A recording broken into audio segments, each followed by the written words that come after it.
Today we're going to be testing out what I think is the most awesome AirForce that they make. I've never been into the big bore Texans, but I always like when the guys put like tuned down EFLs on there.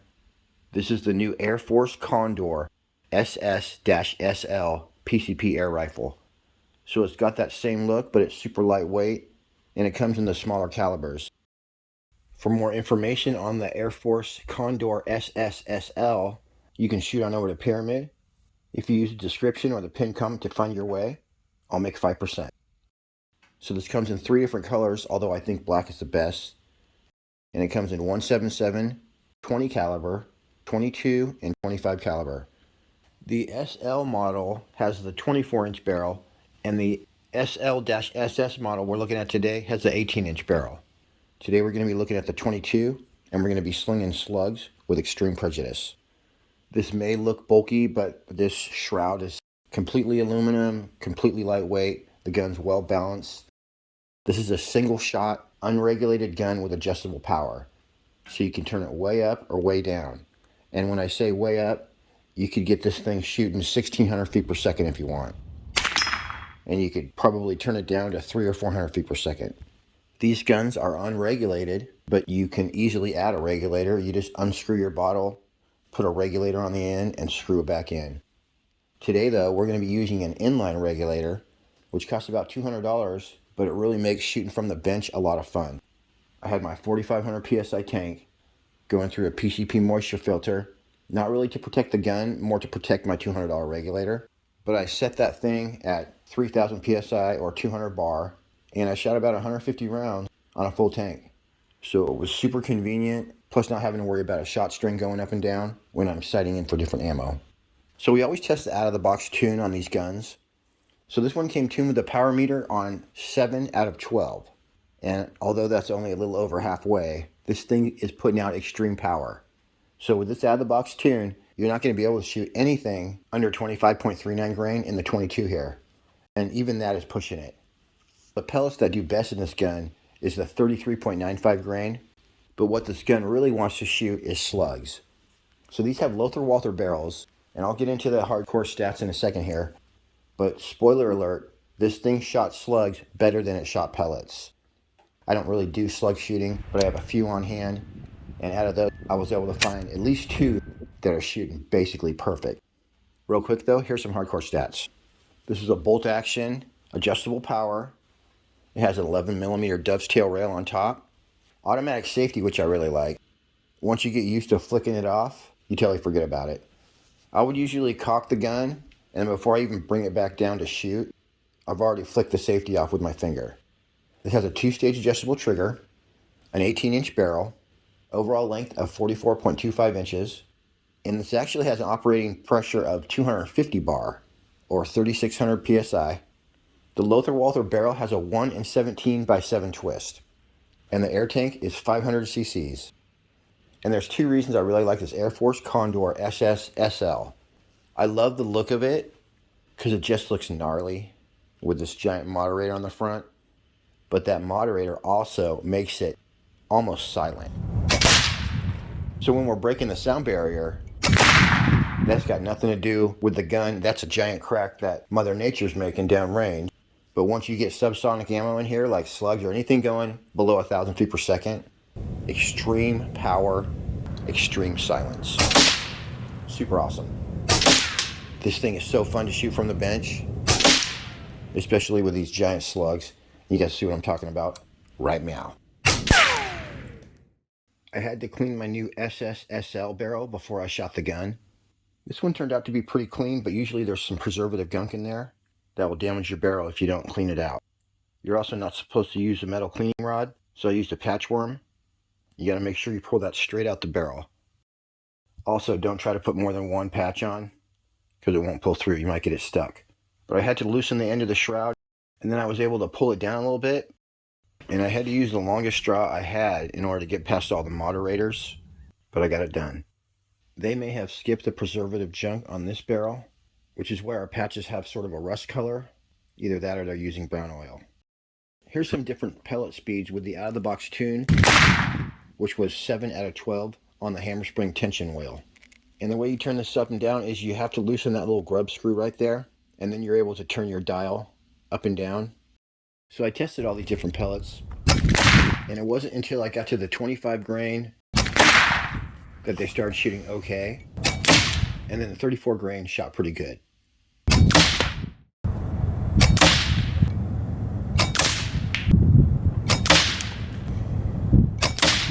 little too relaxed on that one, but that was a much better group. It's a good thing that I tried slugs afterwards, because it turned out at this tune, with the power turned way up, it's shooting slugs better than it shot pellets. If you want to shoot pellets, you just have to turn it down until they're going around 900 feet per second. So that's the first time I've actually tethered, and boy, it worked out pretty great. All right, we're going to start with our lightest 23 grain 217 Javelin slugs. Wow, those seem smoother to shoot. We are already getting better groups, you guys. Wow. Maybe I was shooting pellets out of a slug barrel. That one went 1,010 feet per second. JSB knockout slugs. Holy crap, I same hold it. All right, let's do a group with these JSB knockout 217s. 970.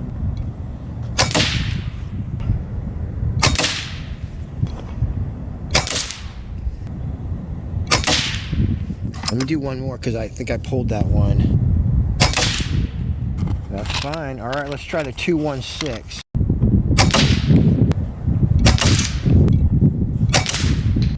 (1,024 feet per second). Had to ruin everything by hitting the bullseye. I think your barrel has to get used to your slug, so what is probably going to happen is you'd shoot maybe 20 rounds or something, and then it would settle into a certain point of impact, and then you go from there. Second to heaviest we got is the 30 grain Javelin. See where we hit. Dang, right in the bullseye.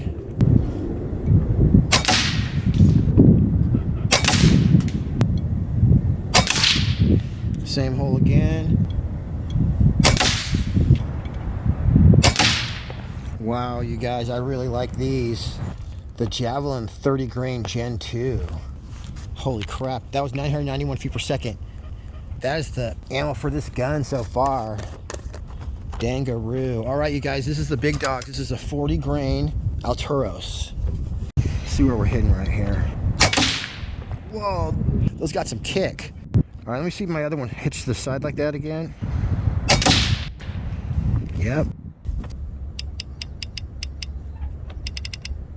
All right, Altoros, 920 feet per second on that last one. Oh, I clicked over too far. It's okay, we got another bullseye. What we want to know is how they group, so this is good. That was 929 feet per second. Wow, these are grouping awesome. Holy crap. Well, let me do one more. Boom, there it is.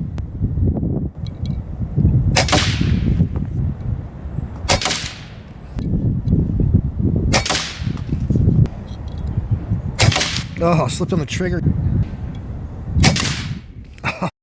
Holy crap. Altoros, 40 grain slugs, going 926. I'm going to show you guys a real easy way to make money. Slot machines are particularly lucrative. So you just put it in, put your money in.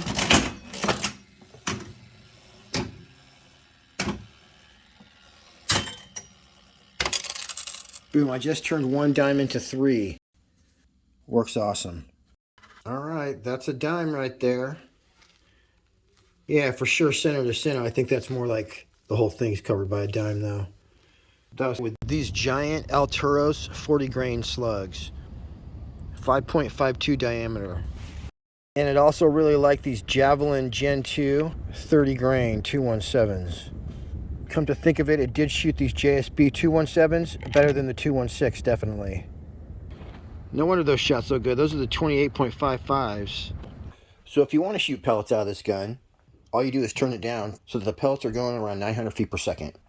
Any of you who don't understand the science behind pellet speeds, basically the sound barrier is about 1,050 feet per second. And as soon as you break that sound barrier or even approach it, it begins to destabilize the pellet. However, slugs do stay stable at higher speeds. The rule used to be about 870 to 890, but the pellets that they have now in 2026, they're so good you can push them up to 920, even 950 feet per second and maintain excellent accuracy. Real quick, I want to show you how to install your spin lock tank once you get your gun, because it is a little confusing, especially if you never learned to read like me. Fortunately though, I had Bugaboo to tell me how to do it. So with your AirForce Condor SS-SL, you're going to get a few Allen keys, probably for trigger adjustment, as well as a custom spanner wrench that's going to basically operate your spin lock. You can't just twist your bottle in because of the air gauge, but you loosen the grub screw, and then there's basically a threaded collar that slips in and out. All you do is put that in, slide your bottle in, and you can actually tighten it 99% of the way by hand. I did it by hand, and it was such a precise fit that when I went to do my spin lock tank, I may have turned it like 1 or 2 millimeters, and I was tight. And that's it. Theoretically, you could put the gauge on either side, because in the back, your buttstock could be turned 180 degrees. However, when I installed my air tank, my buttstock was perfectly straight up and down. So it worked out pretty good. We got some 50-yard slug testing coming up, but first I want to show you how my inline regulator works. As I said, it's about $200. But you basically turn the adjustment screw all the way in, and then it'll be at 0. Hook up your air line, plug one into the Altoros regulator right into the gun, the other end into your air tank. This thing on the side is actually your bleed screw, so you want to make sure that's closed first. You can pressurize to a full 4,500 psi or whatever you got. Then once you're pressurized, my handle fell off, but you turn your regulator adjustment screw counterclockwise, basically backing it out, and you just set the dial wherever you want it. One important thing is that just like regulators in your gun, you can't turn it down with pressure in the system. So go ahead and turn everything off. When you're done, you'll have to bleed your main air hoses, and then there's still going to be pressure inside this little regulator. So go ahead and hit that bleeder at the end. And now you can turn your regulator down and turn it back up if you did want to decrease pressure. All right, got some Javelin 30 grain Gen 2. The heavier of the 217 knockouts, 28.55 grain. 34 grain pellets, and these are actually Altoros 40 grain boat tail slugs. So we're set up right now. They're very special. 52 yards away. That's kind of a lot of a drop, but these are the heavy slugs. Alright, see what I can do with these Altoros 40 grain.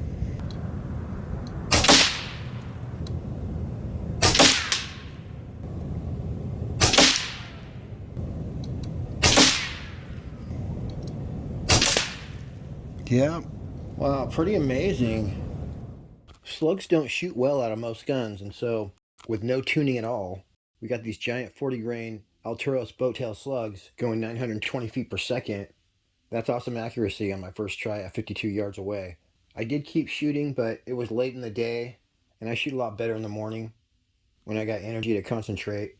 So I tried a few more groups, but I just kept getting the same thing. It'd be like 4 in the bullseye, and then 1 outside. But that was just me. Yeah, it's my shooting, you guys. You gotta concentrate on your follow through with this. Trust me, this gun shoots well, and the fact that you can tune it means you can experiment with all kinds of ammo, and you're sure to find some that really shoot well. The other thing you can do is go on Airgun Nation, go ahead and join the forum, and you can ask what ammo is good, what tunes work well, and that forum is so active, you'll get an answer usually within minutes. If you're into airgunning, joining Airgun Nation will totally change the game for you. It's an awesome resource, and Airgun channel probably wouldn't exist without it. In the early days, I would buy air guns and then resell them in the members classified section, and then I would maybe lose $100 or $200 on a brand new gun, but I'd get the video out. As well, I've bought a lot of cool guns out there too. There'll be a link in the description. Guess that one hit a little bit low. Oh, that was a perfect shot. So I wasn't sighted in all the way. Got a couple low shots. Hit some of these in the top like this.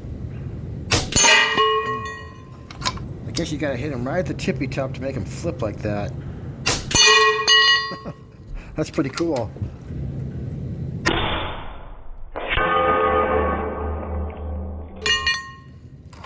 Alright, I gotta hit these two center masts and see what they do. See what happens if I hit it way at the bottom.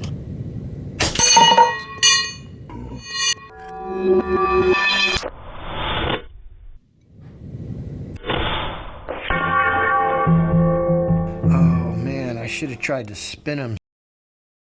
I wish I had more time with this particular gun. The first thing I would do would be to turn it down to shoot 18 grains. And then find a really good 18 grain pellet for it. But the brand new air guns just keep on coming out, so we gotta move on. I appreciate you tuning in. Till next week, happy shooting. We'll see you on the next one.